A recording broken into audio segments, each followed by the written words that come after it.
Je suis Charlotte Marambert, je suis designer textile spécialisée en teinture végétale et en maille. Je travaille comme designer textile, comme teinturière et également comme professeure dans 3 écoles différentes à Bruxelles. Je suis invitée par l'Académie des arts traditionnels pour venir donner une formation de teinture végétale sur laine.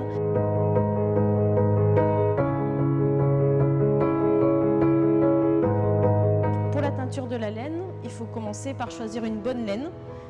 Ici, on a de la laine qui vient du Maroc et elle prend très bien la couleur, donc c'est très agréable. Pour la laine, il faut la préparer. On la prépare pour qu'elle puisse recevoir la couleur. C'est une étape qui s'appelle le mordançage, qui est très important et qui est nécessaire pour une grande quantité de plantes, notamment les plantes qui produisent du jaune, les flavonoïdes, comme la gaude, le solidage. Donc ça, c'est un mordançage qui va être plutôt minéral, à base de sulfate d'alumine et de crème de tartre. Et puis, on a aussi la possibilité de faire des mordançages qui sont végétaux, et avec du Symplochos ou avec du Helicopode, qui sont des plantes bioaccumulatrices qui naturellement accumulent de l'alun au sein de la plante. Et donc, on peut se permettre d'utiliser ça comme mordançage. Et tout ça, c'est des préparations pour que la fibre puisse recevoir et garder la couleur. Car on considère comme étant une bonne teinture, une teinture qui remplit 3 critères, qui est des critères de stabilité à la lumière, des critères de stabilité au temps et des critères de stabilité au lavage. Pour ça, il y a toute une série de protocoles à suivre qui sont différents selon les plantes, selon si les plantes appartiennent à telle famille de colorants ou à telle autre famille de colorants. Par exemple, pour les anthracinones, des plantes comme la garance, la rhubarbe, qui sont aussi, même pour la famille des cochenilles, où ça fonctionne, on peut travailler avec tanin gallique et l'acide citrique pour pouvoir mordancer en même temps qu'on fait le bain de teinture. Pour l'indigo, ou pour les plantes à tanin, ça ne nécessite pas de mordançage. Et donc, on va pouvoir teindre directement. L'indigo, c'est un protocole qui est tout à fait différent. Ça, on appelle ça un colorant de cuve.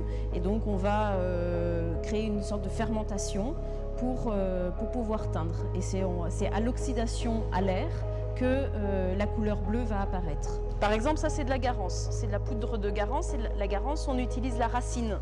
Et la racine est réduite en poudre, comme ça, pour qu'on puisse l'utiliser à son maximum.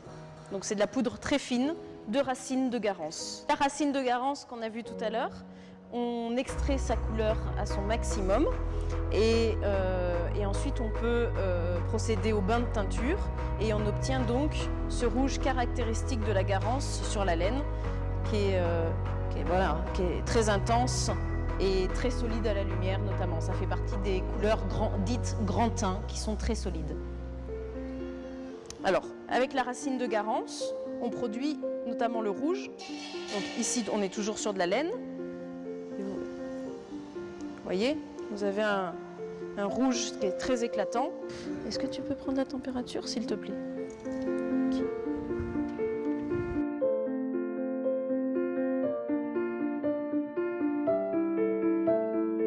On se sent.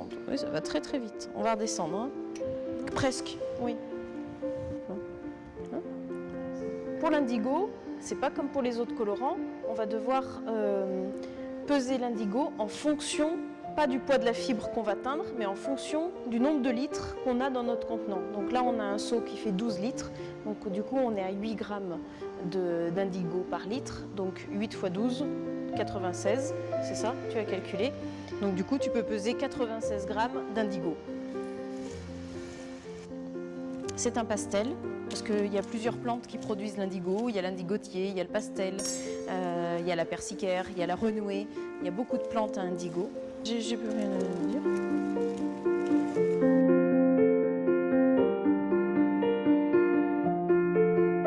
Il faut que ça arrive à 96. Oui, c'est bien. Alors, l'indigo est une poudre hydrophobe. Donc du coup, il va falloir qu'on l'hydrate. Et donc pour l'hydrater, on va utiliser un mortier, l'indigo et un petit peu d'eau chaude. Donc on va le mettre, on va y aller tout doucement et on va créer une pâte. Regardez ce qui se passe quand je mets l'eau. La poudre, elle reste à la surface. Donc du coup, ce qui est important, c'est qu'on va venir, on va la forcer à s'hydrater. Vous voyez quand il y a des gouttes qui viennent dessus, regardez, elles glissent dessus.